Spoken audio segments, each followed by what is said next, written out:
Bueno, pues la semana pasada nos habíamos quedado a mitad del texto de Simón de Beauvoir sobre Lamartine, en el momento en el que se producen las revueltas obreras en la Revolución del 48. Y yo os había comentado que sería muy interesante dedicar la sesión de hoy a leer el 18 Brumario de Marx, porque Ajá. él como periodista justamente dedica este texto a esa revolución del 48 y sus consecuencias. Y tiene pasajes sublimes, pasajes que han hecho historia en la literatura política. Y me parecía muy oportuno, pues ya que estamos acabando con el texto y que ya no tenemos prisa ninguna, bueno, pues dedicar, si podemos hoy, la sesión a- al capítulo uno del 18 Brumario, y de manera que, bueno, pues las que queráis seguir leyéndolo durante el verano, pues ahí lo tenéis. Pero claro, Marx, como periodista, está hablando a la gente de su época. Y por tanto, la gente de su época conoce sobradamente el contexto al que él se está refiriendo, o se presupone que la gente de su época sabe de qué está hablando cuando Marx nombra determinados personajes y determinados hechos. Ujú. Para salvar esa dificultad, porque para nosotros ya eso nos pilla muy lejos, evidentemente, son personajes y acontecimientos que, no digo en Francia, pero desde luego en España o en el resto del mundo, pues pueden pillar muy lejos, salvo para los especialistas o las especialistas. Lo que he hecho es preparar un textito de esos chapucerillos que yo hago, pero con los que yo espero que de forma más o menos esquemática os podáis hacer una composición de qué pasó, los antecedentes de la Revolución del 48, qué pasó en la Revolución del 48 y las distintas fases por las que pasó y algunos de los personajes más influyentes. Voy a compartir pantalla con vosotras. Comparto este pequeño texto, que es un popurrí que he ido haciendo de muchas cositas.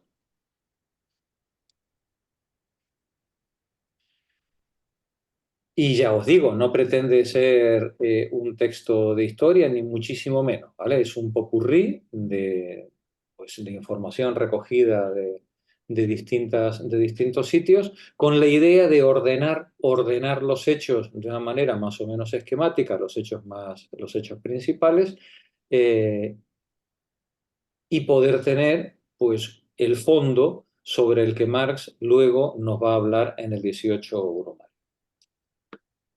Aquí tenemos este cuadro famoso, donde tenemos aquí a Lamartine defendiendo el uso de la bandera tricolor, delante del Ayuntamiento Ujú. de París, el 26 de febrero de 1848. Algún día hablaremos también de la historia de la bandera, ¿vale? Porque la historia de la bandera también tiene su aquel. Pero hoy no, porque si no nos enredamos y no acabamos ni en Navidad. ¿Vale? que me conozco, que me conozco y esto tiene mucho peligro, entrar por estas cosas. Bueno, pues vamos a empezar con la lectura. Mari, por favor, la Revolución Francesa de 1848, lentamente. La Revolución Francesa de 1848 fue una insurrección popular que tuvo lugar en París 25 al 20 no, 23 Pero, al 25 de febrero de 1848 y obligó al rey Louis-Philippe I de Francia a abdicar, dando paso a la Segunda República Francesa. entonces, estamos ante una insurrección que se produce entre el 23 y el 25 de De febrero de febrero. 1848, obligando, ahora veremos por qué, a Luis Felipe a abdicar. Vamos a ver los antecedentes. Adelante, María. An- Antecedentes. El reinado de Luis Felipe se conoce como la monarquía de Julio por el mes en que ocurrió la revolución de 1830, que la colocó que lo colocó en el trono de Francia tras deponer al rey Carlos X. Era una monarquía constitucional que en 1848 tenía a François Guizot como primer ministro y jefe del gobierno. François Guizot, un Ujú. personaje central del siglo XIX, Sí, historiador, y fue primer ministro y jefe de gobierno de Luis Felipe. Este hombre era el representante y fundador de un partido liberal que se llamaba de los doctrinarios, que hizo historia a lo largo del siglo XIX, porque la manera en la que ellos planteaban el liberalismo era, bueno, pues sí, somos liberales, somos capitalistas, eh, pero en lo social somos gente de orden, ¿no? Si normal, hay que defender la propiedad privada. por supuesto, la propiedad privada hay que defenderla, hay que evitar que el populacho destruya la belleza que produce la civilización, ¿no? Es decir, en el mejor de los casos, los más avanzados pues propondrán funcionar de bisagra entre el populacho y las clases altas, para, digamos, evitar las grandes penurias del pueblo, pero sin fanatismo, ¿eh? Es decir, liberales sin fanatismo. Como decíamos, liberales en lo económico y conservadores en lo social. En lo social. Gentes, gentes de orden. En época de Luis Felipe, el sufragio que había y que amparaba la Cámara Censitario. Legislativa era un sufragio censitario. Pero cuando hablamos de sufragio censitario, no estamos hablando de que votaran los más ricos. No, votaban los extremadamente ricos. ¿Vale? En Francia, en esa época, pues probablemente no votaba más del 2% de la población. El sufragio estaba, o los derechos políticos de voto estaban reducidos, bueno, pues a los terratenientes y a la alta burguesía capitalista, no industrial, o por lo menos no predominantemente industrial, sino fundamentalmente financiera. ¿Os suena? Porque claro, Sí, es que los ropajes en la historia van cambiando, ¿no? Pero al final sí. El esqueleto es el el mismo. esqueleto es el mismo y la musiquilla de fondo también, ¿no? En época de Luis Felipe, en época de Guizot, digamos, quienes gobernaban era esa alta burguesía financiera, de la mano de, bueno, pues una aristocracia que se veía reflejada solamente en las cuestiones de orden en el antiguo régimen, pero ni muchísimo menos en las cuestiones sociales, ¿no? Precisamente lo que se intenta a partir de Napoleón incluido, es la destrucción de todos los vínculos de familia y patriarcales propios de la economía precapitalista, e incorporar de esa manera, de forma masiva, a todos los desposeídos a un mercado de trabajo capitalista, para que la industria francesa pudiera intentar competir con la industria británica. Primero, en época de Napoleón, es Napoleón quien va a hacer esa gran conversión de la mano de obra, desposeyéndola por completo y arrojándola al mercado de trabajo, pero van a ser las monarquías siguientes, eh, primero Luis XVIII y luego Carlos X y finalmente eh, Louis Philippe. Luis Felipe, quienes terminen de construir el espacio social adecuado para el funcionamiento capitalista de Francia. Es decir, básicamente poder disponer de una mano de obra doblemente libre, como diría Ujú. Marx, ¿no? Es decir, liberada de todo medio de producción y liberada de todo medio de subsistencia. Claro, cuando los liberales de corte más progresista, los antiguos jacobinos, o herederos de la Revolución Francesa, le echaban en cara a, a Guizot que vaya liberalismo el suyo, que solamente vota a una parte minúscula de la población. Él decía, no pasa nada, Es que, ¿cómo que no va a pasar nada si solo votan los ricos? ¿Qué problema hay? Este no es un país libre, ¿no? Pues si solamente votan los ricos y vosotros queréis votar, pues enriqueceos y votáis, ¿no? Sin, sin ningún problema, ¿no? Esta era la manera, digamos, la manera de sentido común, entre comillas, en la que funcionaba el liberalismo doctrinario en estas décadas. Continúa, su política liberal Perdón, doctrinaria. perdón, Jorge, una Sí, pregunta, que es que yo sí. no sé absolutamente nada de de la historia de Francia. Aquí estamos aprendiendo todos, Pepa, así Entonces, que es una monarquía que depone a otra monarquía. bueno, surge de la caída de la monarquía anterior. Sí, No pero la es una impone, revolución surge. donde sustituye un monarca a otro monarca. Los liberales producen la caída de Carlos X Vale, y el resultado de esa revolución de los 30 es una nueva monarquía, en este caso eh, de un, de Luis Felipe. sí, de Luis Felipe, que es un representante menor, digamos, de los Borbones, ¿no? Ujú, Es un Borbón sí, chiquito, ¿no? vale, una rama menor. que será más afín a los intereses de estos liberales que De los, impulsan la revolución. efectivamente. A Maravilloso. diferencia de los otros que todavía mantienen algunas veleidades absolutistas, este Luis Felipe tiene clarísima cuál es de, su función de cara visible del capitalismo emergente en Francia. Vale, gracias. ¿Vale? Adelante, Mari.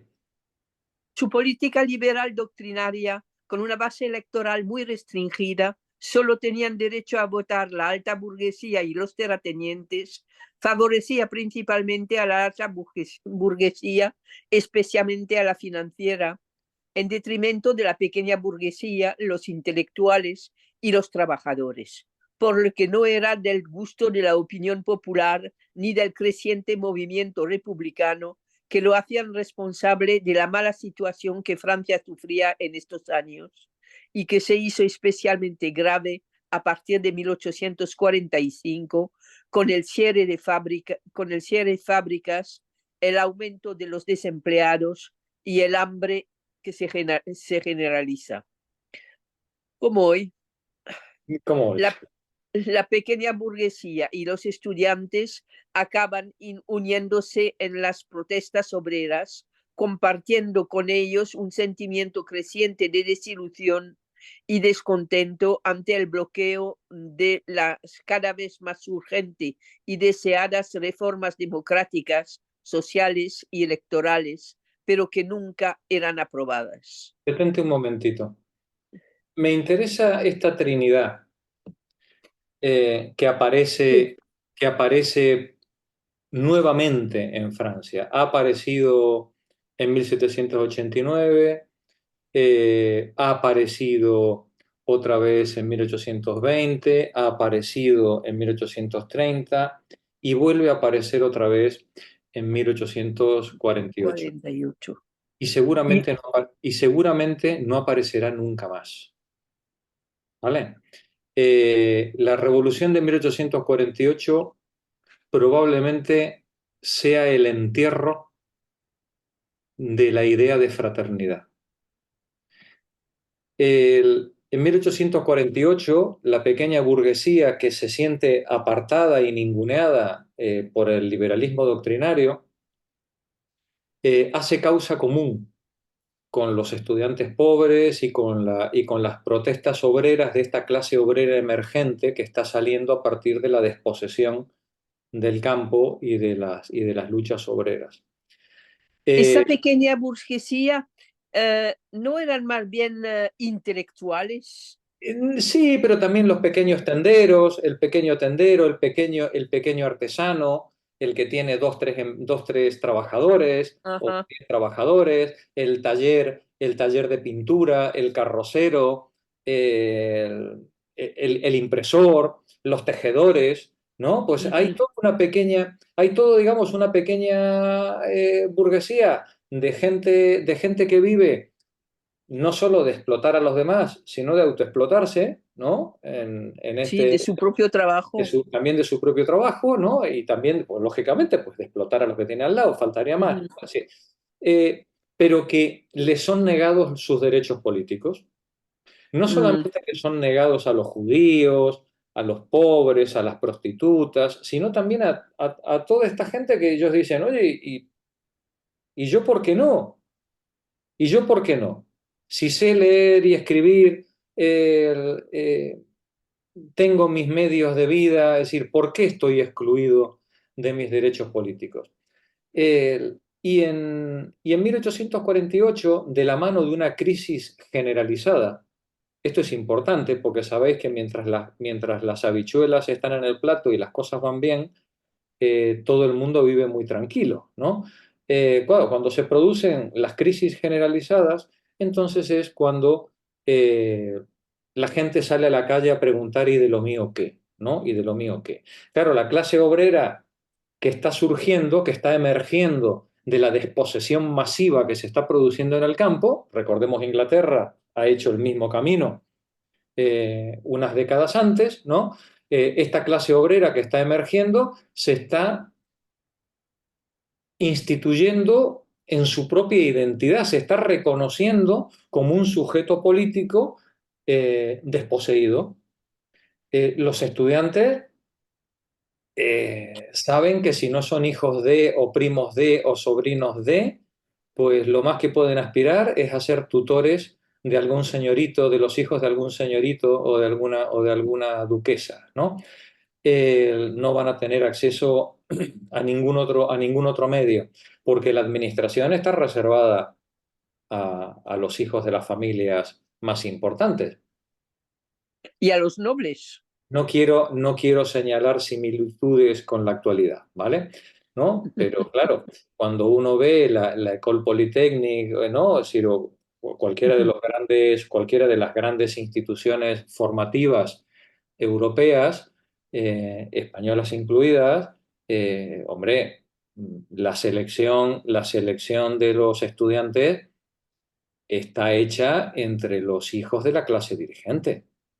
El resto, si entra de forma formal, por medio de algún sistema de becas, y por eso de decir que aquí no discriminamos a nadie, ¿no? Pero la realidad es que el 90% o el 95% de los estudiantes de estas instituciones forman parte del 1% de la población, que es el 1% gobernante, ¿no? Pues bien, pues eso es así hoy y lo era así En en, aquella época. en 1848. Entonces, claro, esta pequeña burguesía que se siente desamparada y ninguneada y víctima de unas crisis que ellos sienten que no solamente no han provocado, sino que además sufren en su propia carne, bueno, pues acaban haciendo causa común, recuperando ese sentimiento de fraternidad que venía desde la Revolución Francesa de 1789. Dice, acaban uniéndose a las protestas obreras, compartiendo con ellos un sentimiento creciente de desilusión y descontento ante el bloqueo de las cada vez más urgentes y deseadas reformas democráticas, sociales y electorales que nunca, que nunca eran aprobadas en la Asamblea. Llegaban las propuestas legislativas a la Asamblea, pero nunca era el momento, nunca se aprobaba, ¿no? Otra extraordinaria similitud con los tiempos actuales, ¿no? Lo que me gusta de, Sí. lo que me gusta de la historia es que la historia nunca se repite, ¿verdad? Pero, No, no. pero se parece terriblemente, ¿no? Es decir, cuando uno le empieza a mirar. Pues bien, esta entente entre la pequeña burguesía, los estudiantes y los obreros, fruto de este renovado sentimiento de fraternidad, se basaba en un malentendido, en un trágico malentendido.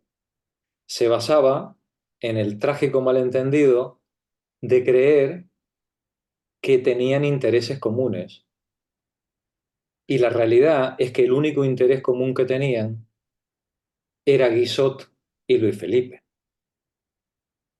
En el momento en el que Guizot y Luis Felipe cayeran, se pondrían de manifiesto los enfrentamientos ya de fondo que había entre los nuevos aspirantes a gobernantes en Francia. Vamos a ver cómo se llegó a ello. Magdalena, la campaña de los banquetes. Las elecciones generales de 1846 dieron una confortable mayoría al gobierno de Guizot, pero como las reuniones privadas de la oposición se multiplicaban, el gobierno decidió entonces cancelar el derecho de reunión. Para eludir esa cancelación, en julio de 1847 comenzaron a celebrarse grandes banquetes, a menudo organizados por los periódicos de la oposición, donde los comensales pagaban para comer mientras debatían temas políticos y se oían los discursos de los líderes nacionales de la oposición. Estos banquetes se extendieron rápidamente por toda Francia. Hubo 70 banquetes con un total de 22.000 comensales en todo el país, en lo que se conoce como la campaña de los banquetes. El gobierno no podía prohibir estas reuniones, ya que, al pagar los asistentes por una comida, la reunión no podía ser considerada como una reunión política.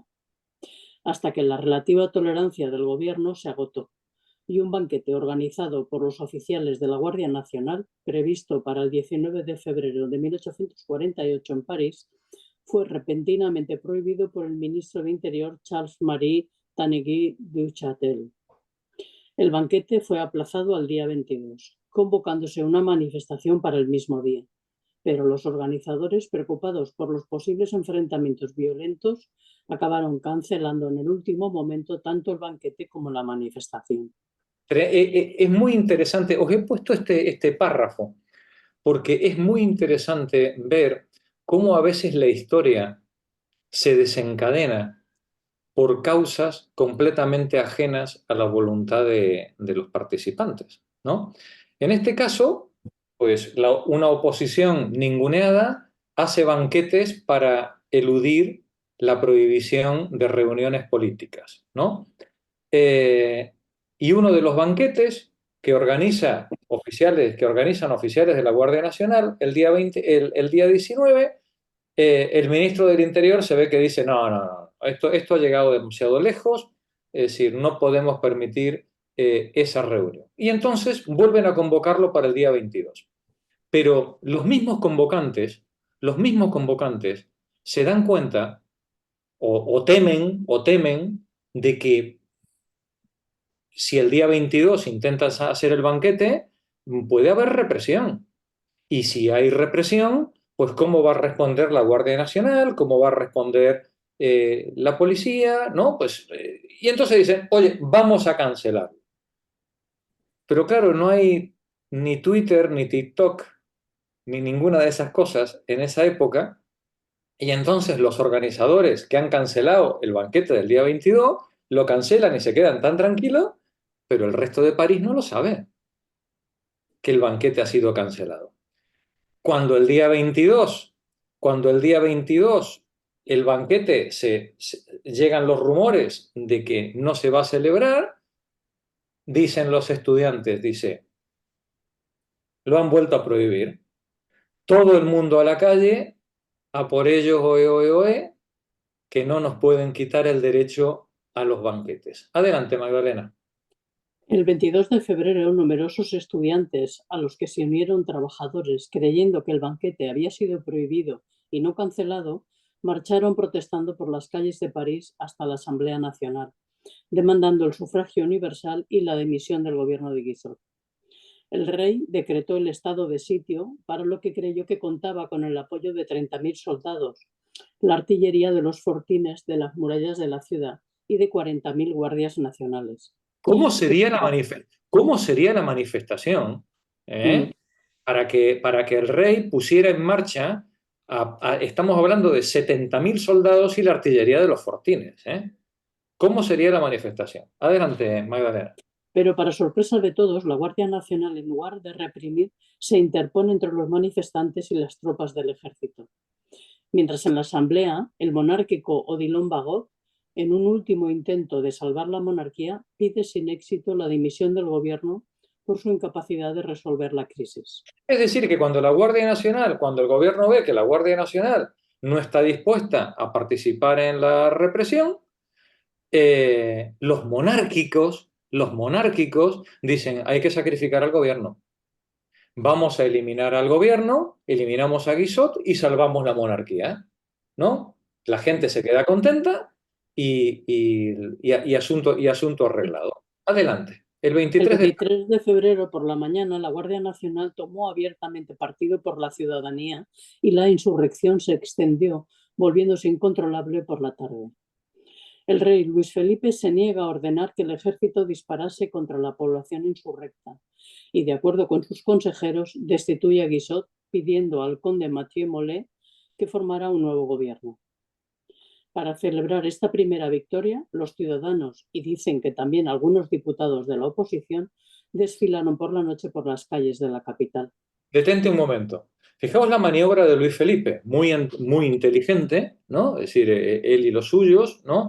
Dicen, bueno, oye, claramente hay una parte de las Fuerzas Armadas que no está por la labor, el ejército francés está muy lejos, no nos la podemos jugar. Francia al final no es París, pero el gobierno está en París, ¿no? El gobierno está en París.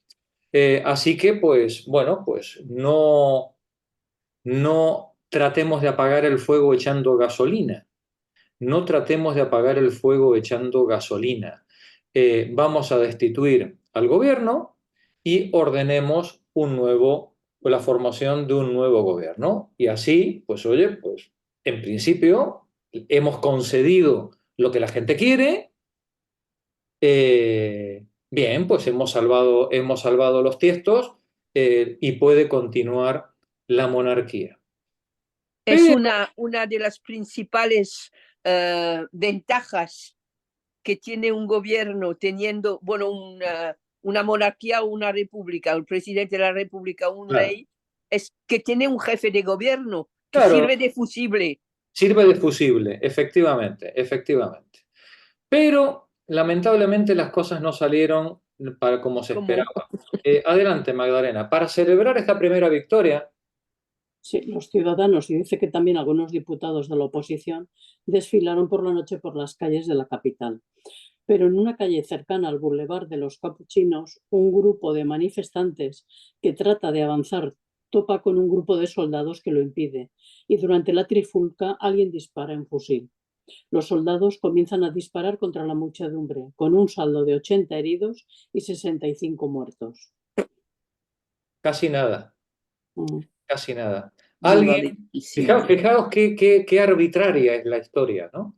Alguien se le dispara un arma y aquello acaba en una matanza. Continúa, Magdalena. Los ciudadanos sentían que el gobierno los ha engañado y el 24 de febrero las manifestaciones se reanudan.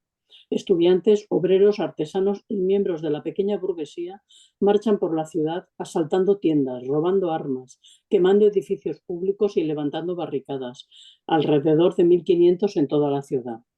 Aquí tenéis un cuadro de Vernet con las barricadas del 48 Mm.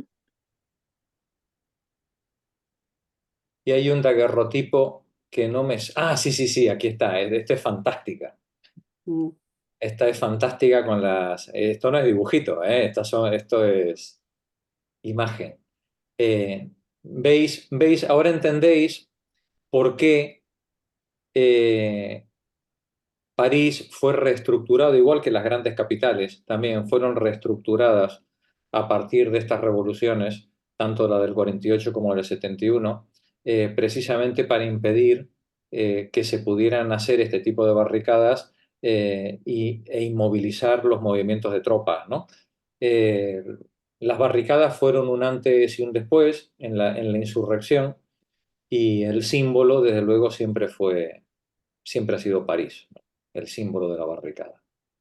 Continúa, Magdalena. Las marchas de protesta llegaron ante el Palacio de las Tullerías, donde tropas al mando del mariscal Bugeaud se dispusieron a contraatacar para aplacar la revuelta. Pero con el fin de evitar un baño de sangre de consecuencias imprevisibles, el rey opta por abdicar en favor de su nieto de 9 años, Felipe, conde de París, dejándolo bajo la regencia de su nuera, la duquesa de Orleans. Nuevo fusible de Luis Felipe, ¿no? Dice, bueno, hemos quitado a Guizot, no ha funcionado, abdico yo, en este caso, en su nieto, no en su hijo, como nuestro emérito, ¿no? Y salvamos la monarquía. Pero claro, el problema es que el nieto tiene 9 años, ¿no? Y entonces tienen que dejarlo en manos de una regencia, la duquesa de Orleans, a lo cual se va a oponer también una parte también de la monarquía y de los liberales. Adelante. Por la tarde, la duquesa se dirige a la Asamblea Nacional para la investidura de su hijo como nuevo monarca de Francia y para que se proclamará oficialmente su regencia. Pero recordando el fracaso de la Revolución de 1830, los republicanos y la izquierda parlamentaria ya no confían en una monarquía constitucional y ahora exigen la instauración de la República.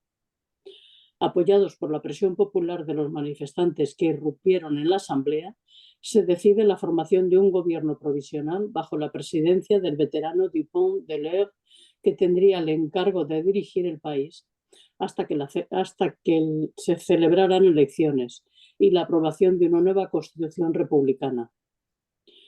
Este gobierno provisional se formó por republicanos moderados, como el poeta Lamartine, el director del periódico Le National, François Arago, Adolphe Crémier y el propio Dupont de l'Eure, y por radicales y socialistas.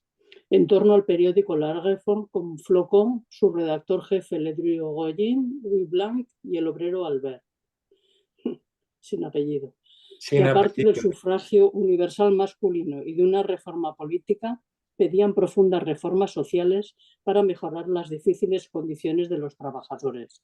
Entonces, vemos cómo los liberales, el liberalismo, les dice, oye, no podemos, después de lo que pasó en 1830, que volvimos otra vez a caer otra vez en la misma rueda, no podemos permitir que se repita la situación. Así que lo que cabe es eliminar la monarquía constitucional e instaurar una república. Y entonces la Asamblea nombra un gobierno provisional.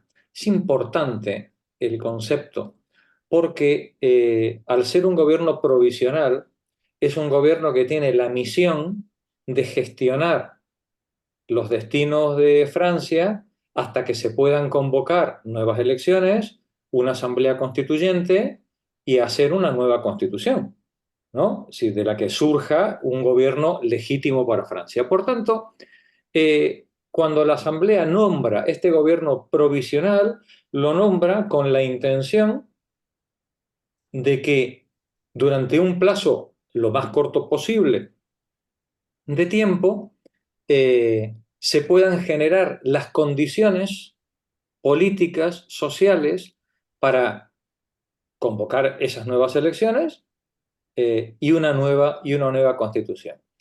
¿Quién va a formar parte del gobierno? Recordemos que que venimos de un régimen censitario. Y sin embargo, el gobierno provisional, ¿cómo estaría de acobardada la alta burguesía? ¿Cómo estaría de acobardada la alta burguesía? El gobierno provisional permite, digamos, se forma con 3 clases de líderes sociales, que son un poco las cabezas visibles de la insurrección. Los republicanos moderados, con Lamartine a la cabeza, que ya sabíamos, nos dijo Simón de Beauvoir, que él no era ni de izquierda ni de derecha, sino creo que quería estar por encima, ¿no? Estar en el techo, ¿os acordáis? ¿No? Con Lamartine a la cabeza, el director del periódico Le National, Crémier y Dupont de l'Eure. Esos eran el ala, digamos, conservadora del gobierno. Pero las barricadas no se habían Respecto a algo. las barricadas no se habían hecho solas. Y en la calle había miles de obreros y de estudiantes reclamando su lugar bajo el sol. Y entonces, hombre, pues también hay que dar lugar en el gobierno a liberales radicales, entre comillas, todo lo radical que pueda ser un liberal, ¿no? Tampoco seamos excesivos, ¿no? Liberales radicales y socialistas. Y socialistas, un grupo político emergente que lleva ya desde la época de Blanqui trabajando mucho la insurrección popular y la insurrección obrera. Ahí vamos a tener entonces a Flocón, a Ledru Rollin, pero también vamos a tener como representante del socialismo a Louis Blanc y al obrero Albert, ¿no? Como nos decía antes. ¿Qué pedía este grupo radical socialista? Pues sufragio universal, por supuesto, para que toda la ciudadanía pueda hacer práctica de esta fraternidad que el gobierno provisional está mostrando. No hemos dicho que somos todos iguales, ¿no? Y el gobierno provisional lo está demostrando, que aquí hay lo mismo socialistas que banqueros, ¿no? Bueno, pues eso hay que hacerlo visible también en las elecciones por medio de la universalización del sufragio. Pues bien, el resultado de todo ello es que Luis Felipe abdica y huye con su familia al Reino Unido. Ya sabéis, la íntima solidaridad de clase, tanto entre las monarquías como entre las burguesías. Entonces y ahora, ¿no? El gobierno provisional proclamó la Segunda República, decretó el sufragio universal masculino, fijó la jornada laboral de 10, 11 horas, según los casos, y reconoció, sobre todo, lo más importante es la de 10 horas, ¿no? Que es la que se puso a la par de la inglesa en la época. Y reconoció el derecho al trabajo y a la subsistencia, el derecho a la vida para todos los ciudadanos. Ya sabéis, el sufragio universal vendrá de la mano de los liberales radicales y, lógicamente, el derecho al trabajo y el derecho a la vida vendrá de la mano de los socialistas y obreristas. Cada grupo peleaba por sus reivindicaciones, que no siempre eran compartidas por los otros, pero eran aceptadas en aras de sacar adelante ese gobierno provisional. La Revolución Francesa del 48 tuvo una enorme repercusión en el resto de los países de Europa, en Austria, en Hungría, en Alemania, en Italia, donde detrás de la Revolución de Francia pues, se produjeron pues, revoluciones en toda Europa. Y ahí tenemos a Marx yendo a Alemania en pro de su revolución y a Engels a caballo también con su revolución por toda Prusia. Este movimiento europeo recibió el nombre en esa época y se le sigue recordando como tal, como la primavera de los pueblos. Recordemos las primaveras árabes. Las Sí. primaveras árabes también surgen de una situación de crisis y de la recuperación de un halo de fraternidad en el cual, producto de otro malentendido, el 99% nos sentimos solidarios, ¿no? En el momento en el que la crisis capea, vuelven otra vez a surgir las razones de ese malentendido, ¿no? Me llama la atención que casi 2 siglos después solo hemos bajado 2 horas, de 10 horas a 8 horas. No hemos avanzado mucho, ¿eh? No hemos avanzado mucho, ¿no? No. De 10 horas a 8 horas y ahora nos la quieren volver a subir. Así Mm. que, sí, sí, sí. Gracias, Magdalena. Pepa Martínez, mira de no tapar el micro. Segunda República Francesa. La Segunda República Francesa es el régimen político republicano instaurado en Francia durante el periodo comprendido entre el 25 de febrero de 1848 y el 2 de diciembre de 1852. De febrero hasta el 23 de abril de 1848, fecha de las primeras elecciones a la Asamblea Nacional.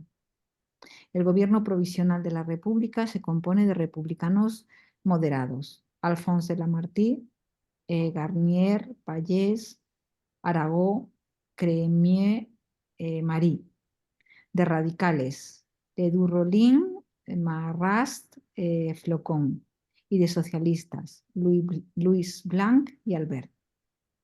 En estos escasos 2 meses se tomaron medidas políticas y sociales sin precedentes, como el sufragio universal masculino, la abolición definitiva de la esclavitud en las colonias, el reconocimiento del derecho al trabajo, la libertad de huelga, la limitación de la jornada laboral a 10 horas, la libertad de prensa y de reunión. Se crea el Consejo de Trabajadores y se ponen en marcha los talleres nacionales. Es la llamada República Social y Democrática. Me interesa mucho el Consejo de los Trabajadores, porque lo que pide Louis Blanc es, creo recordar que es él quien lo demanda, es un Ministerio de Trabajo, ¿no? Y un Ministerio de Trabajo dotado de recursos, de medios técnicos, de medios económicos, para hacer verdad el derecho a la vida, ¿no? Pero la Asamblea le dice que no, hombre, no, eso es algo que corresponde al... Este es un gobierno provisional, ¿vale? Usted no puede hacer cambios tan radicales, ¿no? Entonces, vamos a hacer un órgano consultivo, sin fondos, sin recursos, ¿no? Y los talleres nacionales que pretenden los socialistas, eh, que sean una verdadera industria francesa estatal, en la que todos los trabajadores de Francia puedan aportar a la riqueza común, los liberales dicen, hombre, es que entre las casas de la caridad, entre los workhouse ingleses y las casas de la caridad del antiguo régimen y lo que usted pide, hay mucha distancia. Eso habrá que, en fin, pues habrá que negociarlo con el nuevo gobierno, porque claro, como dicen los liberales hoy, y lo decían entonces, ¿y eso quién lo va a pagar? ¿Y eso quién lo va a pagar? ¿No? Claro. El asunto es que el Consejo de Trabajadores eh, nace cojo y los talleres nacionales nacen cojos. Los talleres nacionales tenían como misión la de el trabajo garantizado y por tanto el salario, una renta mínima para cualquier trabajador, para cualquier francés, pero la burguesía se ocupa de torpedear tanto el Consejo de Trabajadores como los talleres nacionales para, para que aquello no funcione de ninguna manera.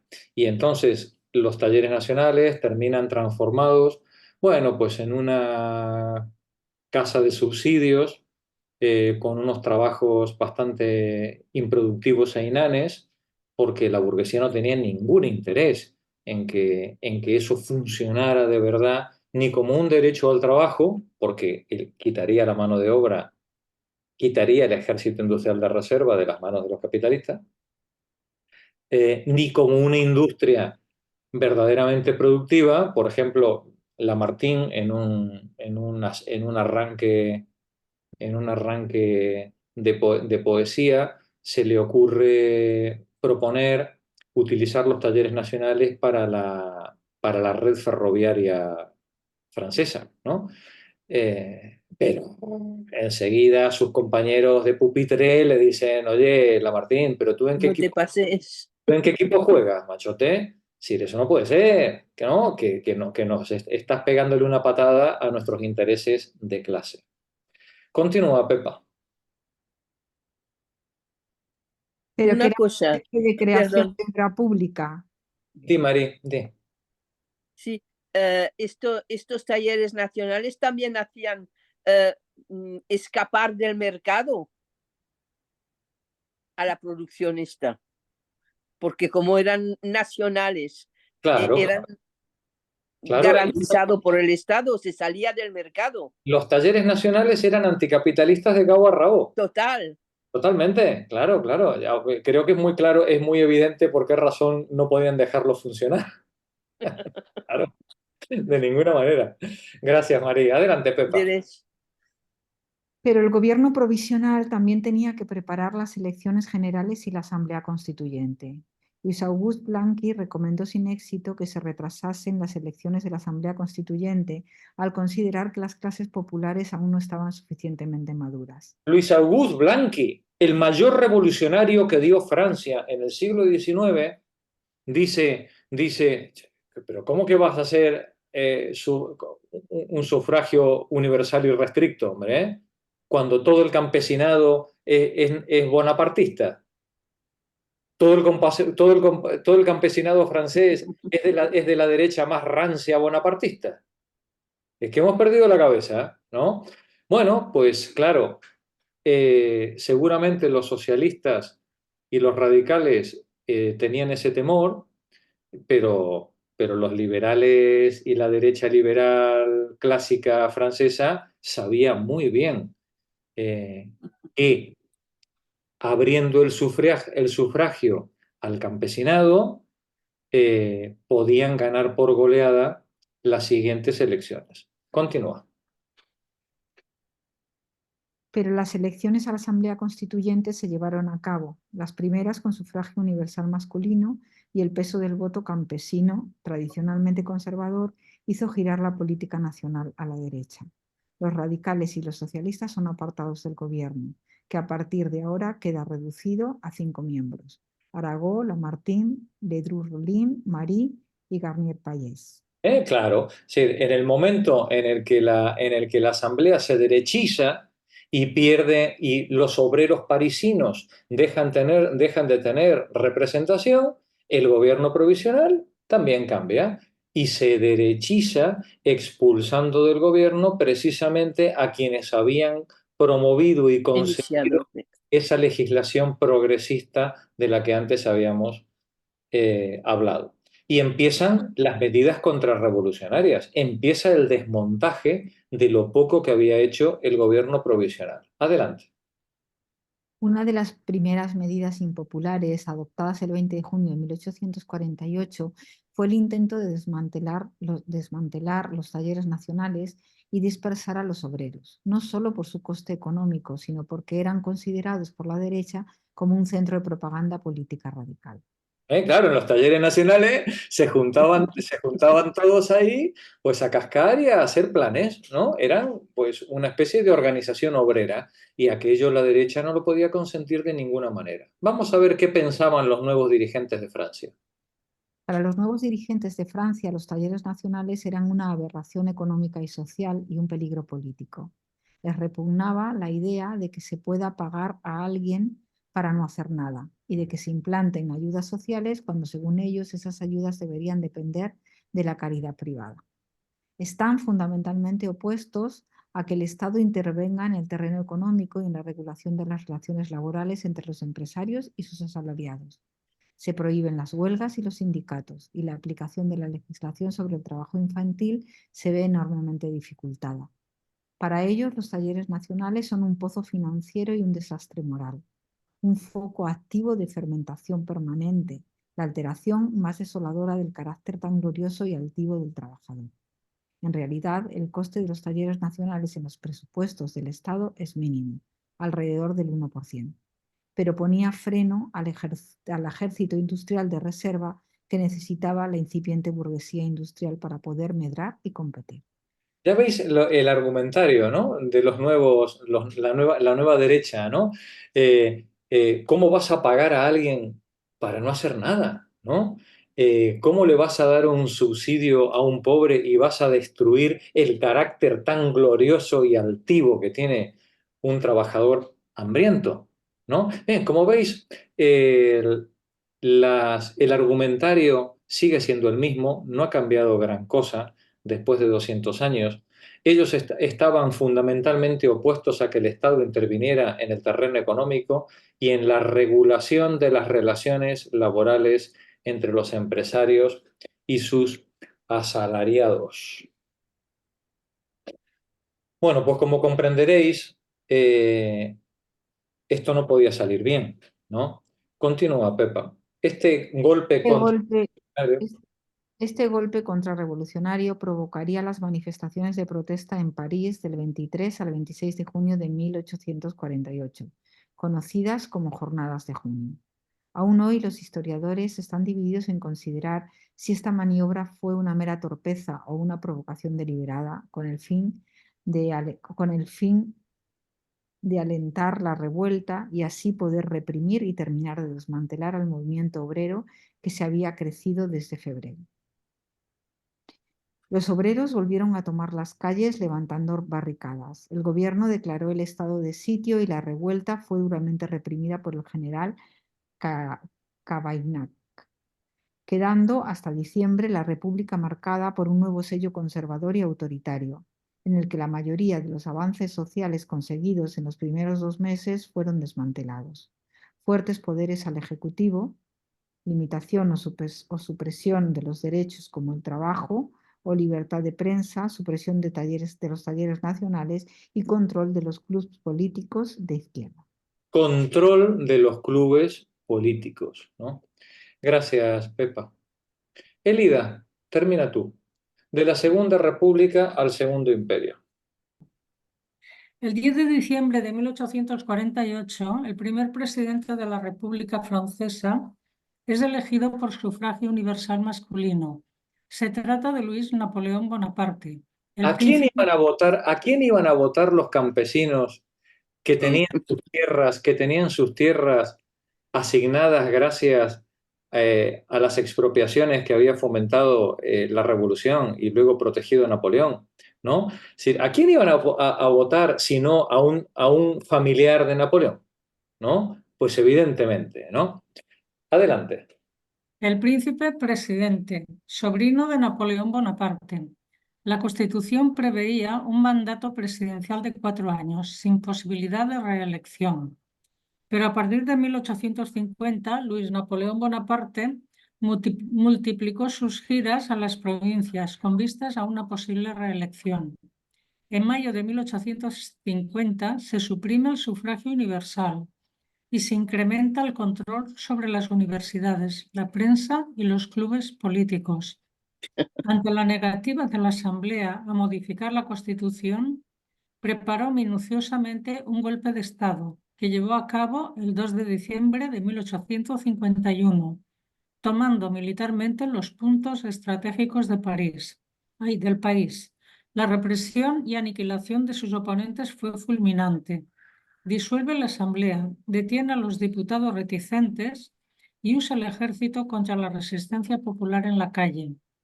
Su toma del poder es ratificada por un plebiscito organizado el 21 de diciembre, en la que buena parte del electorado se ve privado de su derecho a votar. La burguesía tiene miedo de las demandas populares y a una posible revolución.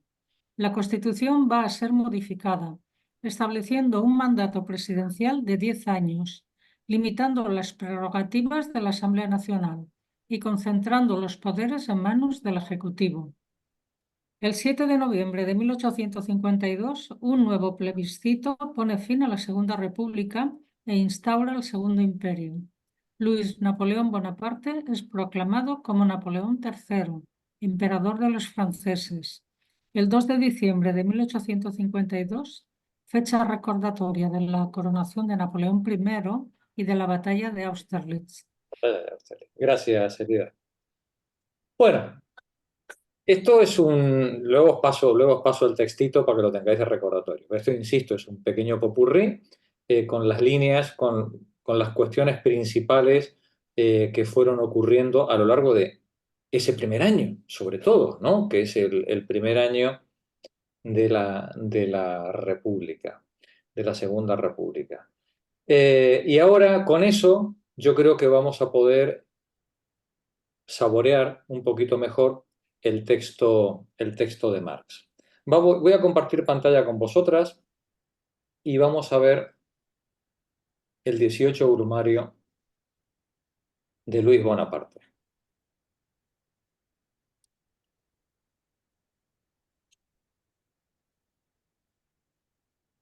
¿Dónde lo puse Dios? Vamos a leer solamente el capítulo 1 y no completo. He eliminado algunos párrafos porque es muy largo, si no, y muy denso. Y no se trata ahora de hacernos unos expertos en la Revolución del 48, sino en testar el espíritu de la época. Igual que hicimos con Freud y con Stefan Zweig, poder captar o leer los aromas, cómo vive y qué ánimos hay detrás de los acontecimientos que se están produciendo. Y creo que para ello Marx es una pluma privilegiada. Vamos a verlo. Mari, por favor, comienza tú. Capítulo primero. Sí. Hegel dice en alguna parte que todos los grandes hechos y personajes de la historia universal aparecen como si dijéramos dos veces, pero se olvidó de agregar una vez como tragedia y la otra como farsa. Cossidière por Danton, Louis Blanc por Robespierre, La montaña de 1848 a 1851 por La montaña de 1793 a 1795. El sobrino por el tío. Y a la misma caricatura en las circunstancias que acompañan a la segunda edición de 18 Brumario. Los hombres hacen su propia historia, pero no la hacen a su libre arbitrio, bajo circunstancias elegidas por ellos mismos, sino bajo aquellas circunstancias con que se encuentran directamente, que existen y les han sido legadas por el pasado. La tradición de todas las generaciones muertas oprime como una pesadilla el cerebro de los vivos. Y cuando estos aparentan dedicarse precisamente a transformarse y a transformar las cosas, a crear algo nunca visto en estas épocas de crisis revolucionaria, es precisamente cuando conjuran temerosos en su auxilio los espíritus del pasado, toman prestados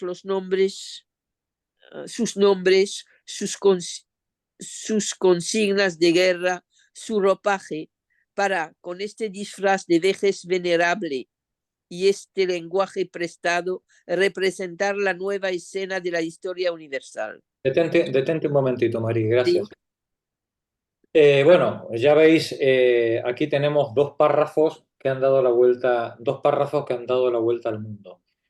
Hegel dice en alguna parte que todos los grandes hechos y personajes de la historia aparecen como si dijéramos dos veces, pero se olvidó de agregar una vez como tragedia y la otra como farsa. Cossidière por Danton, Louis Blanc tratando de remedar a Robespierre. La montaña de 1848, un club que se llamaba La Montaña, ¿no? Queriendo parecer la montaña de la Revolución de 1793 al 95. Y, si faltaba una caricatura, el sobrino por el tío. Por el tío.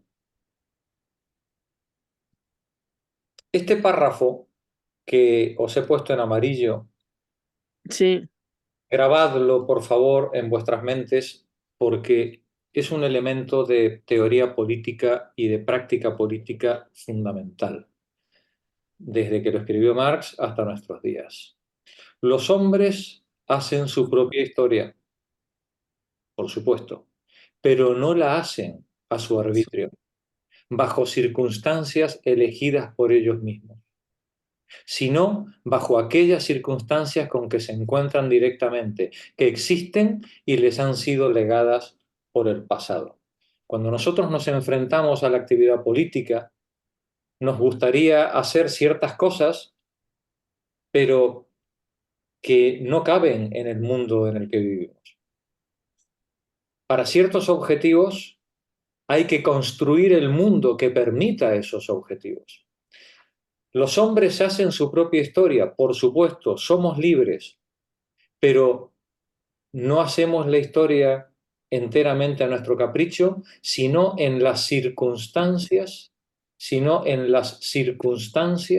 en las que estamos. Nosotros no elegimos el momento político, ni tecnológico, ni económico en el que nos movemos. Vivimos en el mundo en el que estamos, y en ese mundo en el que estamos, que no hemos elegido y al que hemos sido arrojados, es en el que no tenemos más remedio que actuar. Y ahí hacer nuestra propia historia. Cuando la política se olvida de esto, entra en lo que Marx llamaba el utopismo. El utopismo es la política que no tiene en cuenta las condiciones materiales reales en las que te encuentras.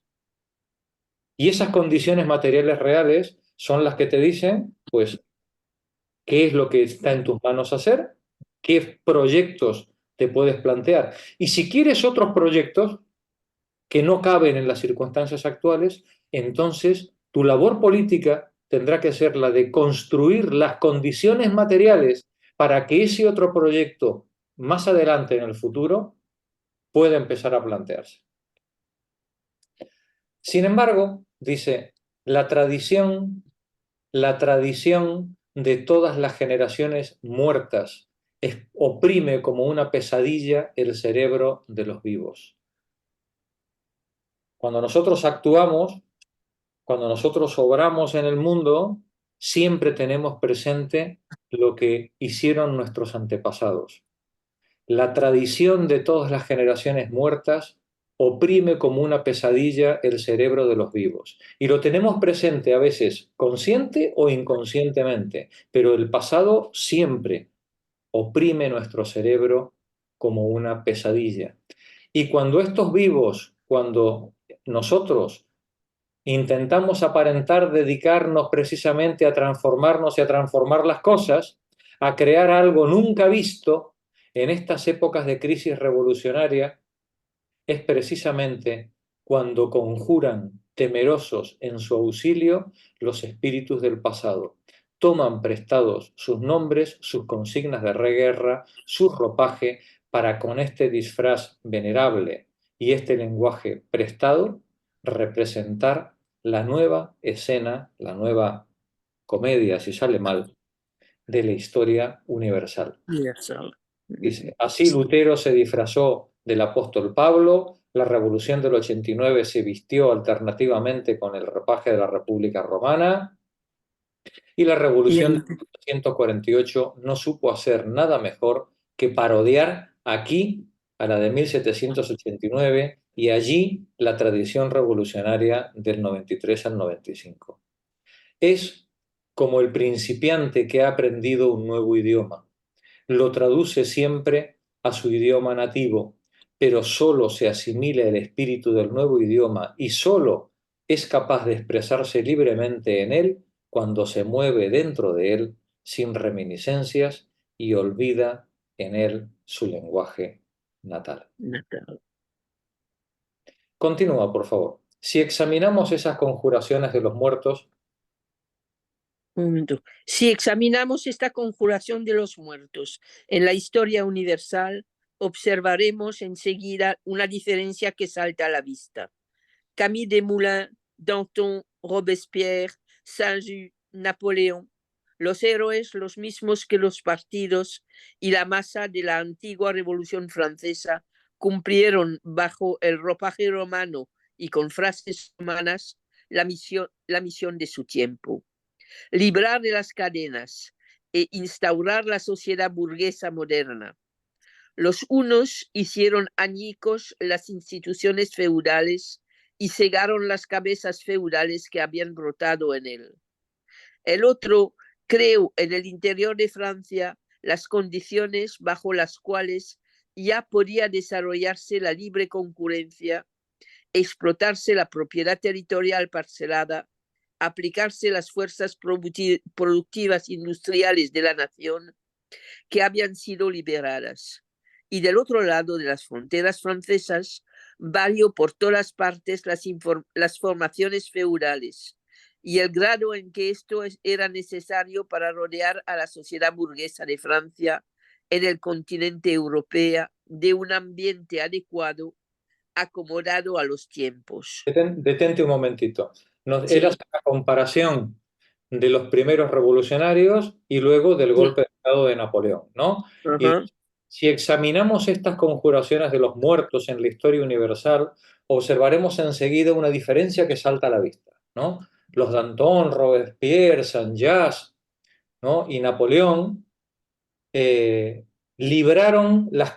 soltaron las cadenas del antiguo régimen e instauraron la sociedad burguesa moderna, ¿no? Este fue, podemos decir, el gran compromiso, ¿no? De todos estos revolucionarios. Pero no lo hicieron igual. Los unos, los Robespierre, los Danton, los Saint-Just, los unos hicieron añicos las instituciones feudales y cegaron las cabezas feudales que habían brotado en él. Pero el otro, Napoleón, el otro, creó en el interior de Francia las condiciones bajo las cuales podía desarrollarse el libre mercado, explotarse la propiedad territorial parcelada, aplicarse las fuerzas productivas industriales de la nación que habían sido liberadas. El gran promotor del capitalismo en Francia fue Napoleón a partir del golpe de Estado. Y lo que hace Napoleón con su guerra imperialista, ¿no? A partir de ahí, es, bueno, pues barrer fuera de Francia todas las formaciones feudales que había en el resto de Europa, en el grado que fuera necesario para rodear la sociedad burguesa francesa en el continente europeo de un ambiente adecuado y acomodado a los tiempos. Continúa. Una vez instaurada la nueva formación social, desaparecieron los colosos antediluvianos y con ellos el romanismo resucitado. Los brutos, los gracos, los publicolas, los tribunos, los senadores y hasta el mismo César. Con su sobrio practicismo, la sociedad burguesa se había creado sus verdaderos intérpretes y portavoces en los Seix, los Cousin, los Royer-Collard, los Benjamin Constant y los Guizot. Los economistas, ¿cómo diría Marx? Los espadachines a sueldo de la burguesía, ¿no? Sí. Adelante. Sus verdaderos caudillos estaban en las oficinas comerciales. Decíamos que sus verdaderos caudillos estaban en las oficinas comerciales y la cabeza atocinada, mirad cómo de Luis XVIII era su cabeza política, completamente absorbido por la producción de la riqueza y por la lucha pacífica de la concurrencia, ya no se daba cuenta de que los espectros del tiempo de los romanos habían velado su cuna. Pero por muy poco heroica que la sociedad burguesa sea, para traerla al mundo habían sido necesarios, sin embargo, el heroísmo, la abnegación y el terror, la guerra civil y las batallas de los pueblos. Y sus gladiadores encontraron en las tradiciones clásicamente severas de la República Romana los ideales y las formas artísticas, las ilusiones que necesitaban para ocultarse a sí mismo el contenido burguesamente limitado de sus luchas y mantener su pasión a la altura de la gran tragedia histórica. Así, En otra fase de desarrollo, un siglo antes, Cromwell y el pueblo inglés habían ido a buscar en el Antiguo Testamento el lenguaje, las pasiones y las ilusiones para su revolución burguesa. Alcanzada la verdadera meta, realizada la transformación burguesa de la sociedad inglesa, Locke despasó a Habacuc. En estas revoluciones, la resurrección de los muertos servirá, pues, para glorificar la nueva lucha y no para parodiar las antiguas, para exagerar en la fantasía la misión trazada y no para retroceder ante su cumplimiento en la realidad, para encontrar de nuevo el espíritu de la revolución y no para hacer vagar otra vez a su espectro. Nos saltamos este párrafo. Así, un momento. La revolución social del siglo XIX no puede sacar su poesía del pasado, sino solamente del porvenir. No puede comenzar su propia tarea antes de despojarse de toda veneración supersticiosa por el pasado. Las anteriores revoluciones necesitaban remontarse a los recuerdos de la de la historia universal para aturdirse acerca de su propio contenido. La revolución del siglo XIX debe dejar que los muertos entierren a sus muertos para cobrar conciencia de su propio contenido.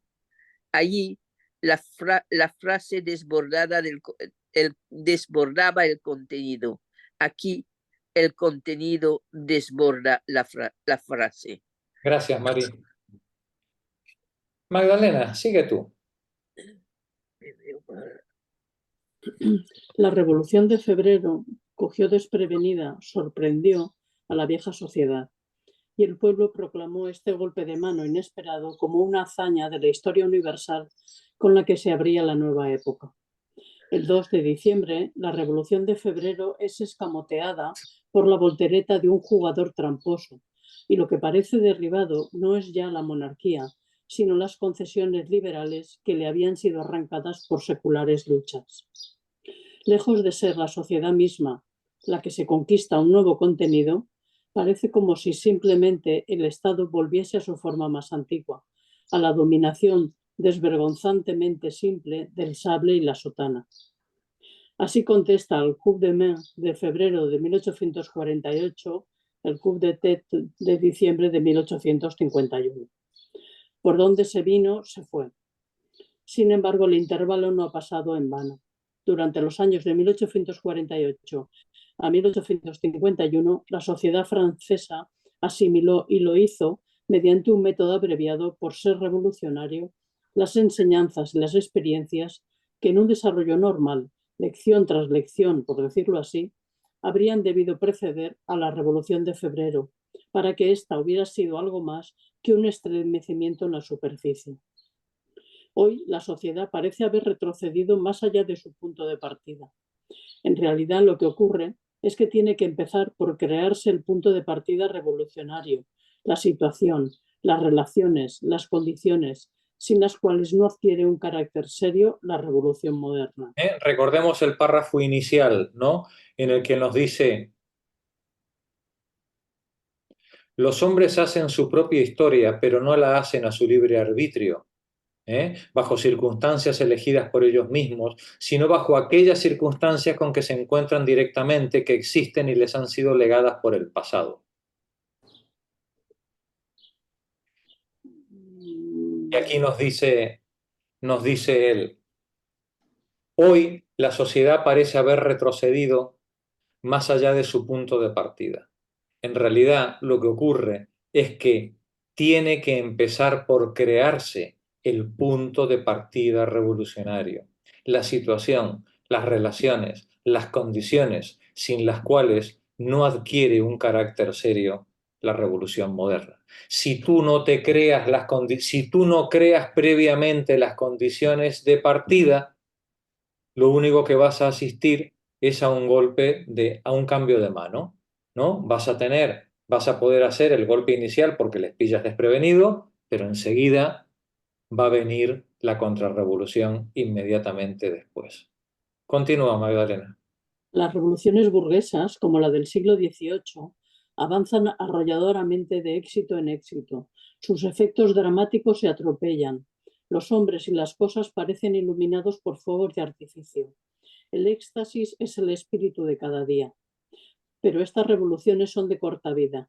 Llegan enseguida a su apogeo y una larga depresión se apodera de la sociedad antes de haber aprendido a asimilarse serenamente los resultados de su periodo impetuoso y agresivo. En cambio, las revoluciones proletarias, como las del siglo XIX, se critican constantemente a sí mismas, se interrumpen continuamente en su propia marcha, vuelven sobre lo que parecía terminado, para comenzarlo de nuevo. Se burlan concienzuda y cruelmente de las indecisiones, de los lados flojos y de la mezquindad de sus primeros intentos. Parece que solo derriban a su adversario para que éste saque de la tierra nuevas fuerzas y vuelva a levantarse más gigantesco frente a ellas. Retroceden constantemente aterradas ante la vaga enormidad de sus propios fines, hasta que se crea una situación que no permite volver atrás y las circunstancias mismas gritan: aquí está la rosa, baila aquí. Por lo demás, cualquier observador mediano, aunque no hubiese seguido paso a paso la marcha de los acontecimientos en Francia, tenía que presentir que esperaba a la revolución una inaudita vergüenza. Bastaba con escuchar los engreídos ladridos de triunfo con que los señores demócratas se felicitan mutuamente por los efectos milagrosos que esperaban del segundo domingo de mayo de 1852. La supresión del sufragio universal después de haber ganado las elecciones gracias al voto campesino, ¿no? Continúa. El segundo domingo de mayo de 1852 habíase convertido en sus cabezas en una idea fija, en un dogma, como en la cabeza de los quialistas, el día en que había de reaparecer Cristo y comenzar el reino milenario. La debilidad había ido a refugiarse, como siempre, en la fe en el milagro. Creía vencer al enemigo con solo descartarlo mágicamente con la fantasía, y perdía toda la comprensión del presente ante la glorificación pasiva del futuro que les esperaba y de las hazañas que guardaba en peto, pero que aún no consideraba oportuno revelar.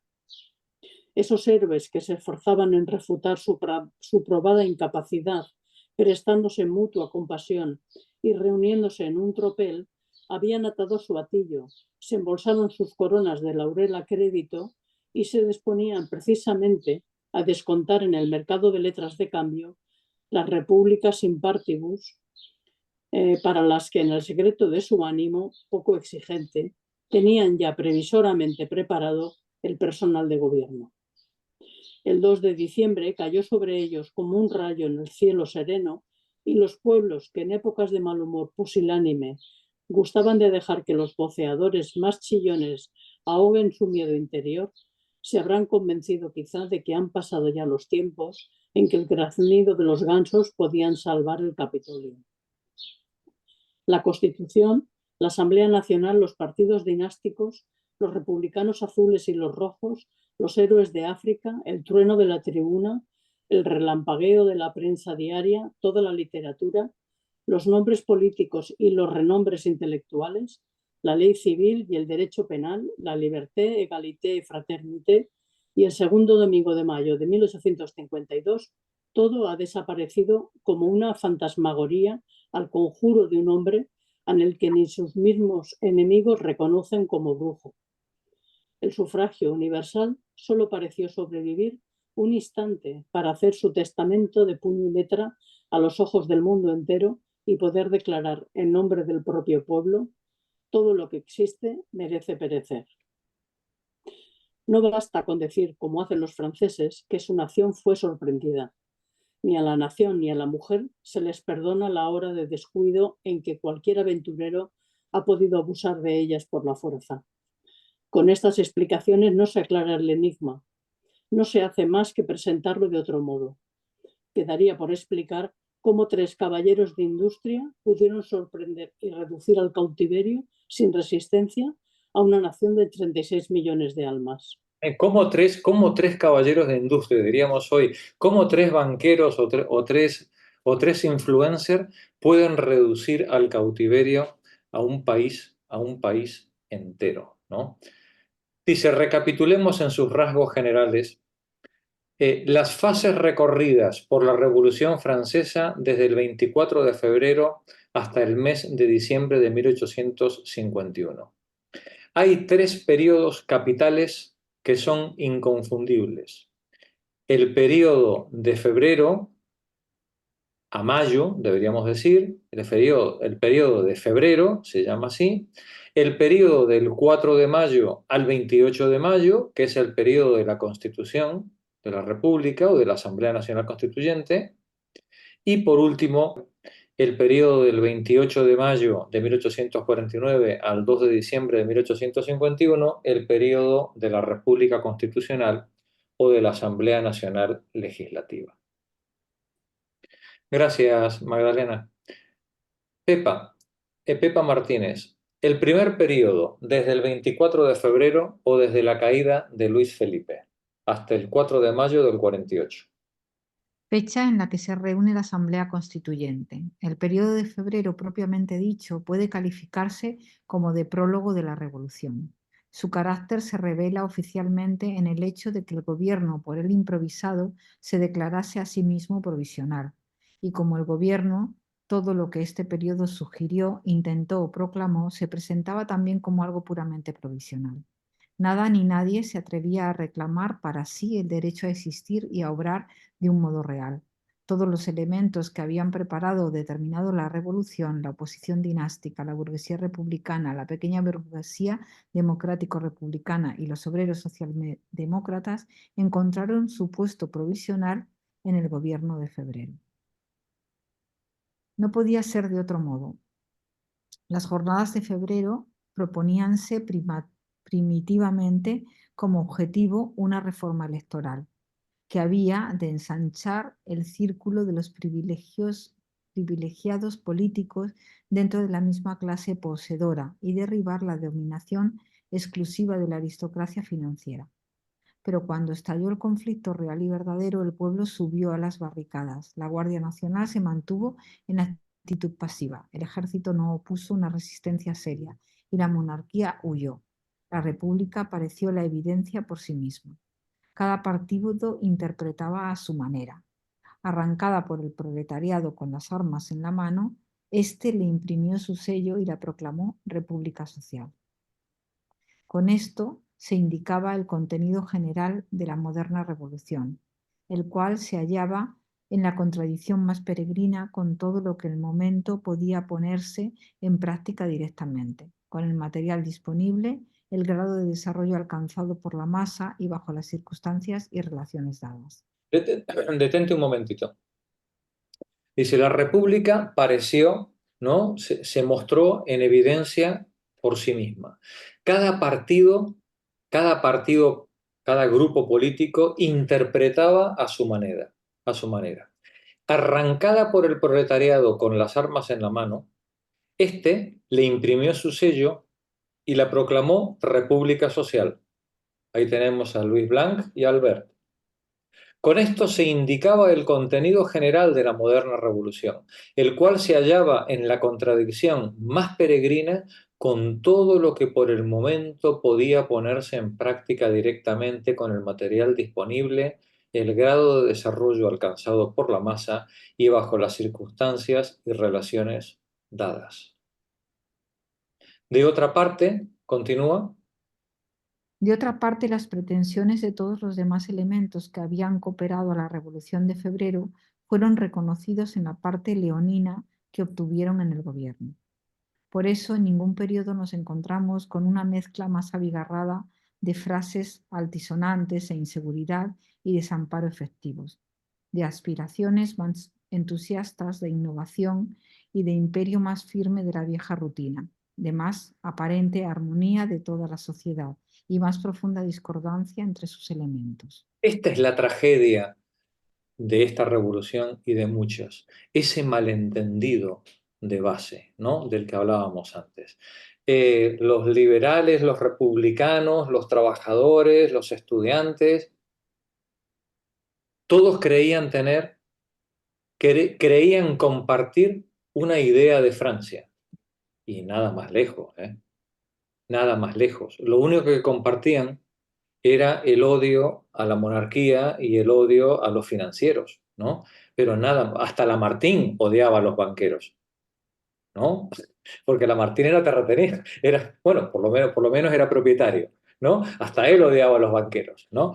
Todo el mundo odiaba a los banqueros. ¿Quién no odia a un banquero? ¿Vale? Sí, pero claro, pero de ahí a que todos esos grupos, esos partidos, como dice Marx, tuvieran un fondo común, había una gran distancia. La República Social, que estaba en la cabeza del proletariado, era el fondo de esa revolución, el fondo desde el lado de los proletarios, pero desde el lado de los burgueses, nada más lejos que esa república social. Lo que querían los burgueses era participación política y una mano de obra dócil y barata a la que asalariar en sus nuevos proyectos capitalistas. Faltaría más. Por eso, en ningún periodo nos encontramos con una mezcla más abigarrada de frases altisonantes e inseguridad y desamparo efectivos, de aspiraciones más entusiastas de innovación y de imperio más firme de la vieja rutina, de más aparente armonía de toda la sociedad y más profunda discordancia entre sus elementos. Continúa. Perdón, y yo me pregunto, ¿y no siempre nos pillan por aquí o nos engañamos con esto? De momento siempre. Claro, porque al final con estas cosas de las confluencias y de al final es que, no sé, siempre cedemos los mismos, ¿no? Por aquello de un bien común o un enemigo común, que al final ese enemigo común es más enemigo de uno que de unos que de otros, ¿no? Claro. Hasta que prestamos el apoyo y luego se alían entre quien se De, alían. mo- de momento, siempre. Por eso Marx se echa las manos a la cabeza y nosotros deberíamos echárnoslas también, de decir, pero ¿cómo es posible que habiendo pasado y habiéndose repetido esta misma situación tantas veces, ¿no? Sigamos R que R con con la misma incapacidad, ¿no? Continúa, Pepa. A ver, Mientras el proletariado de París. mientras el proletariado de París se deleitaba todavía en la visión de la gran perspectiva que se había abierto ante él y se entregaba con toda seriedad a discusiones sobre los problemas sociales, las viejas fuerzas de la sociedad se habían agrupado, reunido, vuelto en sí y encontrado un apoyo inesperado en la masa de la nación, en los campesinos y los pequeños burgueses que se precipitaron todos de golpe a la escena política, después de caer las barreras de la monarquía de Julio. ¿Sigo? Sí, continúa. El segundo periodo, desde el 4 de mayo de 1848 hasta fines de mayo de 1849, es el periodo de la Constitución, de la fundación de la República burguesa. Inmediatamente después de las jornadas de febrero, no solo se vio sorprendida la oposición dinástica por los republicanos y estos por los socialistas, sino toda Francia por París. La Asamblea Nacional que se reunió el 4 de mayo de 1848, salida de las elecciones nacionales, representaba a la nación. Era una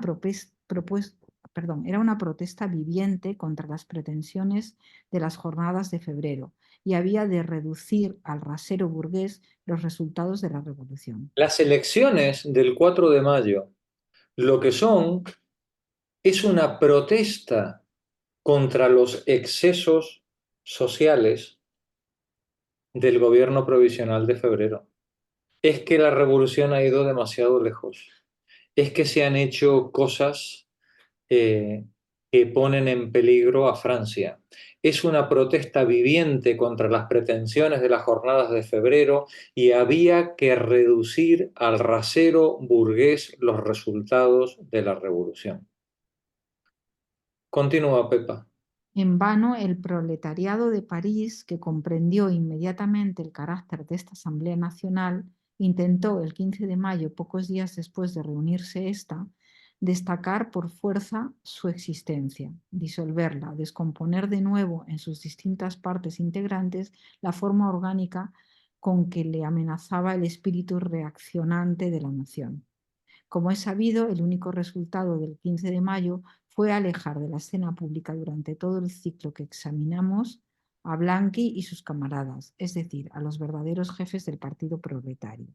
Blanqui y los suyos, bueno, Blanqui ya traía un de años de cárcel y todavía le quedará otros 10 o 15 años de cárcel por delante, precisamente por intentar enfrentarse a este resultado del 15 de mayo. Continúa. A la monarquía burguesa de Luis Felipe solo puede suceder la república burguesa. Es decir, que si en nombre del rey había dominado una parte reducida de la burguesía, ahora dominará la totalidad de la burguesía en nombre del pueblo. Ahora Es dominará. brutal, Marx? Es tremendo cómo escribe. Qué claridad, qué pluma. Es brutal y es de una actualidad tenebrosa, preocupante. Deberíamos hacérnoslo mirar. A la monarquía de Luis Felipe solo podía suceder la república burguesa.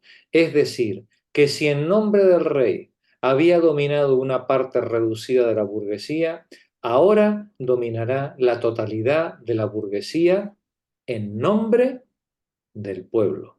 Esto es otra vez todo por el pueblo, pero sin el pueblo, ¿no? Tal cual, tal Esto cual. parece el despotismo. Sí, pero ganan las elecciones por goleada, ¿no? Totalmente, sí. Continúa. Las reivindicaciones del proletariado. De París son paparruchas utópicas con las que hay que acabar. El proletariado de París contestó a esta declaración de la Asamblea Nacional Constituyente con la insurrección de junio, el acontecimiento más gigantesco en la historia de las guerras civiles europeas.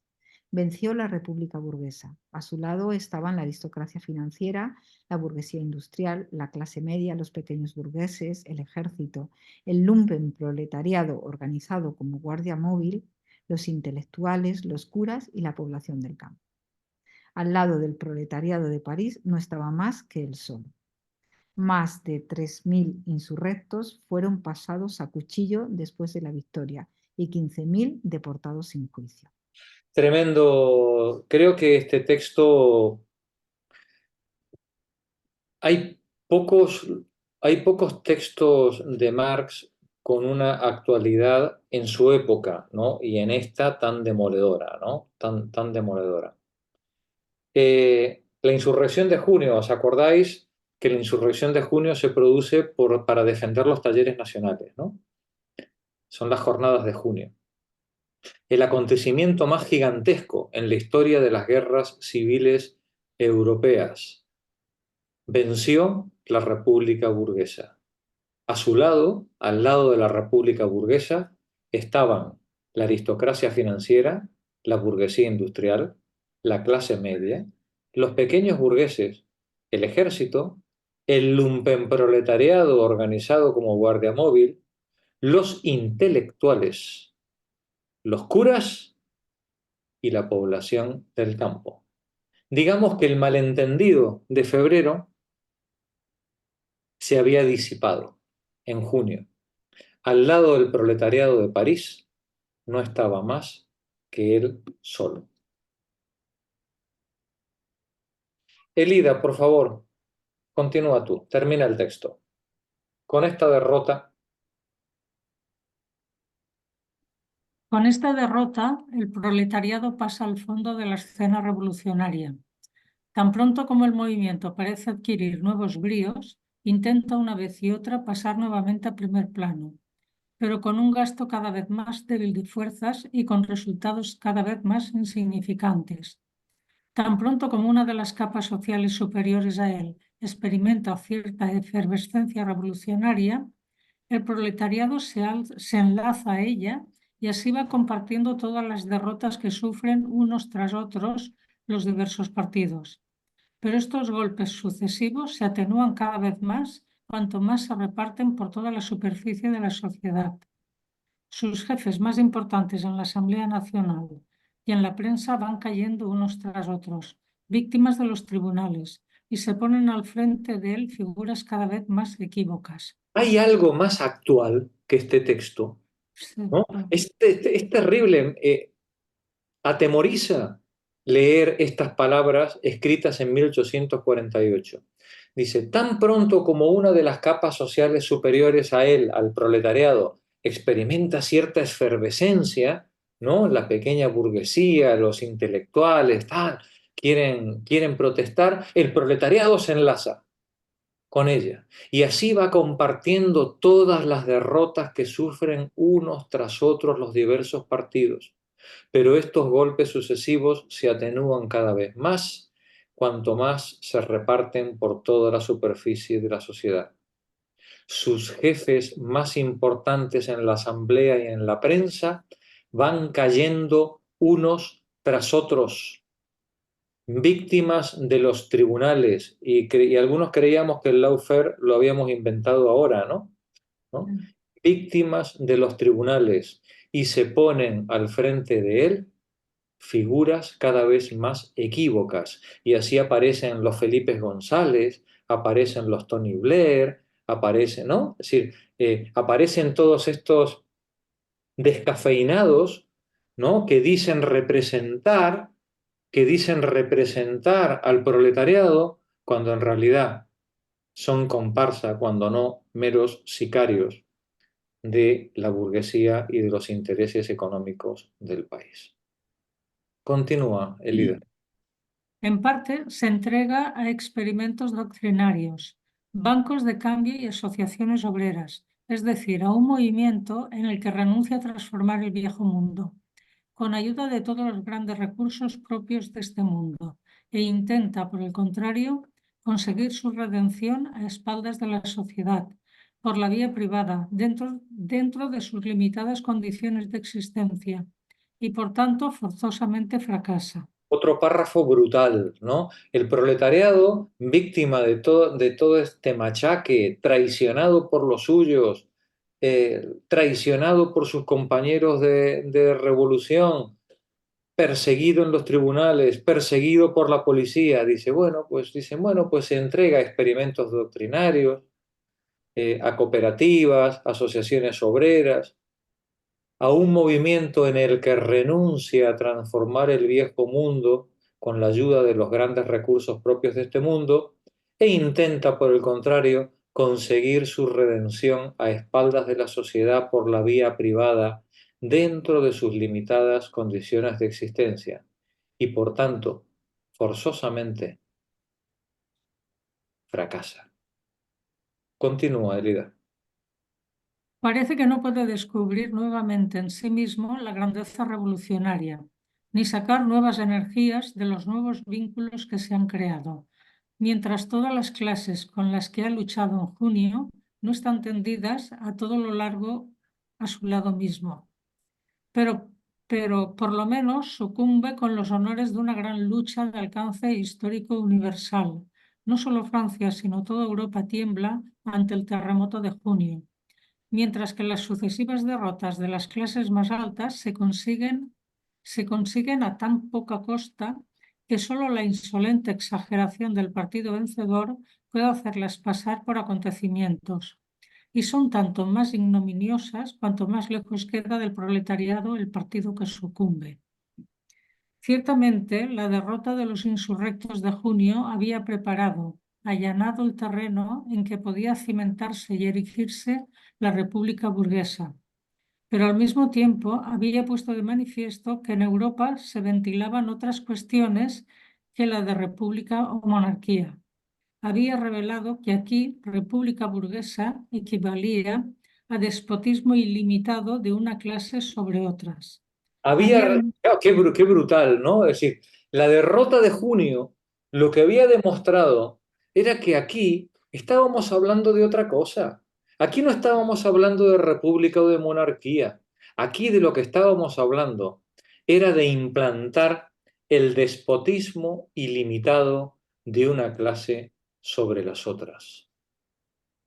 Continúa. Había demostrado que en países de vieja civilización, con una formación de clases desarrollada, con condiciones modernas y de producción y con una conciencia intelectual en la que todas las ideas tradicionales se hallan disueltas por un trabajo secular, la república no significa en general más que la forma política de la subversión de la sociedad burguesa y no su forma conservadora de vida, como por ejemplo en los Estados Unidos de América, donde si bien existen ya clases, estas no se han plasmado todavía, sino que cambian constantemente y se ceden unas a otras sus partes integrantes, en movimiento continuo, donde los medios modernos de producción, en vez de coincidir con una superpoblación crónica, suplen más bien la escasez relativa de cabezas y brazos, y donde por último el movimiento febrilmente juvenil de la producción material, que tiene un mundo nuevo que apropiarse, no ha dejado tiempo ni ocasión para eliminar el viejo mundo fantasmal. Nos está diciendo aquí Marx que la república no tiene nada que ver en Europa o en América. En América no hay clases domésticas. En América no hay servilismo patriarcal.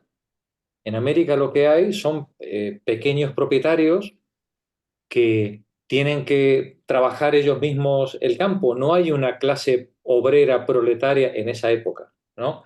Una clase obrera a la que explotar. Por lo tanto, la república en América lo que significa es la forma conservadora de vida propia de las repúblicas clásicas, ¿no? En las que una república de artesanos, una república de pequeños propietarios se organiza entre iguales.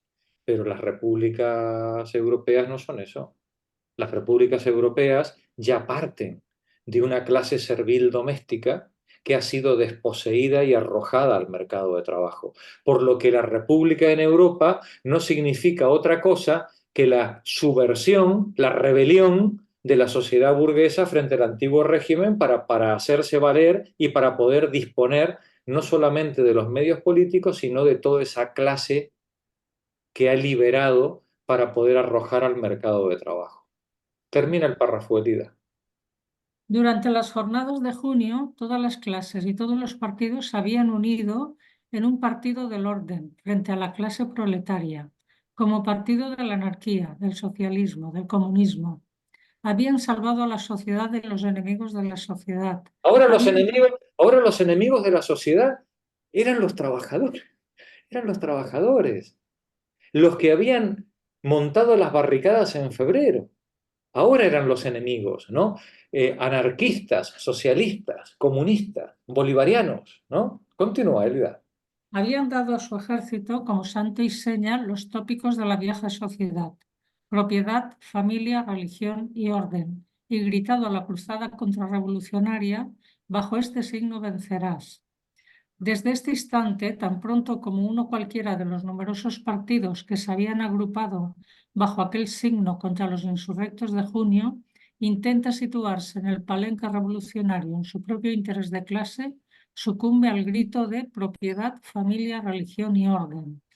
La sociedad es salvada cuantas veces se va restringiendo el círculo de sus dominadores y un interés más exclusivo se impone al más amplio. Toda reivindicación, aun de la más elemental reforma financiera burguesa, del liberalismo más vulgar, del más formal republicanismo, de la más trivial democracia, es castigada en el acto como un atentado contra la sociedad y estigmatizada como socialismo. Cualquier cosa que ponga en cuestión los derechos de propiedad constituidos, ¿no? Socialismo, ¿no? Automáticamente. Continúa. Hasta que, por último, los pontífices de la religión y el orden se ven arrojados ellos mismos a puntapiés de sus sillas píticas, sacados de la cama en medio de la noche y de la niebla, empaquetados en coches celulares, metidos en la cárcel o enviados al destierro. De su templo no queda piedra sobre piedra, sus bocas son selladas, sus plumas rotas, su ley desgarrada en nombre de la religión, de la propiedad, de la familia y del orden. Burgueses fanáticos del orden son tiroteados en sus balcones por la soldadesca embriagada. La santidad del hogar es profanada y sus casas son bombardeadas como pasatiempo, y en nombre de la propiedad, de la familia, de la religión y del orden. La hez de la sociedad burguesa forma por fin la sagrada falange del orden, y el héroe Krapulinsky se instala en las Tullerías como salvador de la sociedad. Bueno, tremendo texto, ¿no? tremendo texto. La semana que viene, cuando retomemos el texto de Simón, yo creo que si además le volvéis a pegar un vistazo a lo de hoy, entenderéis muchos de los problemas que plantea Simón con Lamartine, ¿no? Y muchas de las dificultades que le plantea. Cómo Lamartine, en su intento enloquecido de conseguir hacerse un primero de Francia, bueno, pues sin entender por dónde iba la historia, acaba sufriendo la peor de sus pesadillas. Pero eso ya lo dejamos para el miércoles que viene. Si queréis estos minutos que nos quedan, comentamos algo de lo que hemos leído. Jorge, en julio, ¿qué hacemos? Irnos a la playa, ¿no? No, pero sí, nos tienes que decir si es de vacación o es Sí. curso. No, ya terminamos, sí. La semana que viene terminamos el seminario, sí, sí. Y ya después de vacaciones yo iré pensando a ver qué os propongo para vuelta, para septiembre-octubre, y ya haremos unas votaciones. Haremos algo, algo que parezca democrático. Ir pensando, ir pensando. No sé yo, con tanto manual de despotismo, no sé yo si nos vamos a fiar de ti, porque tú estás ahora Luego ya decidirá él. con todas las herramientas, ¿eh? Igual nos haces creer que vamos a elegir algo. Que vais a votar y todo. Luego lleva mucha faena él, no sé, que tiene el voto ponderado ese de peso y Voto ponderado, muy bien, muy bien. No, pues sí, algo. De momento tenemos a la vista Simone Weil y Hannah Arendt, ¿no? Simón Sí, Weil. los orígenes del El totalitarismo. totalitarismo. Sí. Es que es de actualidad. Si De no lo rabiosa leemos actualidad. ahora, ¿cuándo lo vamos a leer? Claro, yo quería Simone Weil, pero con todo lo que está pasando, no sé yo. Desde luego, desde luego. Si algo- epistemología, cuando lo... Eso será los jueves. Ah, Será los jueves y seguramente lo empezaremos a finales de septiembre, sí. vale. Una cosa, de Simón Weil, ¿qué leeríamos? Hay varios textos. A mí en particular, hay un texto que a mí me gusta, bueno, que a mí por mí me ha resultado iluminador, que es Reflexiones sobre la causa de la libertad y de la opresión social. Mm. Pero Esa es claro, interesante. el texto, sí, ese texto es muy importante, ¿no? Pero claro, el texto importante de ella es de la gravedad y la gracia, ¿no? Pero bueno, pero a mí el que me interesa es, sobre todo, es el otro por la vertiente política, ¿no? que tiene. Esa sería una opción y por Hannah Arendt, los orígenes del totalitarismo, claro. Entonces ya es que vosotras vayáis pensando, pues a ver qué os apetece. Yo ya Y lo tengo pensado. claro, tú ahí sigues haciendo propaganda, muy bien. Si queréis puedo hacer ¿cómo es? Una votación, Sí. en la que vayáis poniendo y vamos Bien. viendo. ¿Vale? Y os paso, si Campaña. queréis, os paso una reseña de ambos textos Mm, para que os hagáis una idea. Y si tenéis Sí. alguna otra propuesta que sea que yo también pueda trabajar, pues bueno, pues también lo podemos ver, ¿vale? Pero en principio yo preferiría que siguiéramos con mujeres filósofas. Y el día ujú. Sí. cambia, Jorge, También. miércoles, jueves. Pero esto serían los miércoles. Ah, Y los Mujeres jueves, filósofas los miércoles. mujeres filósofas los miércoles. Y los jueves tenemos que retomar el tema de Marx, pero lo quiero hacer desde una teoría del conocimiento. Quiero arrancar desde más atrás, ¿no? Ujú. Para poder entender primero esa epistemología, qué hay detrás de los escritos de Marx, cómo entiende él el mundo, cómo entiende él el proceso de conocimiento, qué es la dialéctica, en qué consiste la dialéctica, que es algo tan manido y tan traído y llevado que ya nadie entiende nada, pero en Marx es muy claro, no tiene discusión. Y aparte de eso, pero bueno, no quiero meteros más cosas. Ojalá que podamos poner en marcha antes de diciembre esas dos líneas de trabajo. Y ya Yo con eso, apuntada en las dos, y ya con eso vamos cargaditos. Bueno, puedo decir una pequeña cosa sobre el texto que acabamos de terminar. Adelante, En María. la última línea están hablando de un héroe que se llama Krapulinsky. Sí. Y yo tengo, en el texto que tengo aquí, tengo una nota que dice que es el héroe de un poema de Heine, Sí. el poeta alemán, que se titula Dos caballeros. Y aquí Krapulinsky está aludiendo con la figura de Krapulinsky, la alusión es a Luis Napoleón Bonaparte. Totalmente. Y hay que decir que el héroe Krapulinsky, no quise cargar el texto con eso, pero el héroe Krapulinsky es un borracho, un holgazán. Entonces, claro, la comparación con Bonaparte, bueno, Es tremenda, ¿no? Napoleón el Pequeño, como Napoleón el decía Pequeño, Víctor Hugo. efectivamente. Bueno, compañeras, nos vemos el miércoles que viene para despedirnos.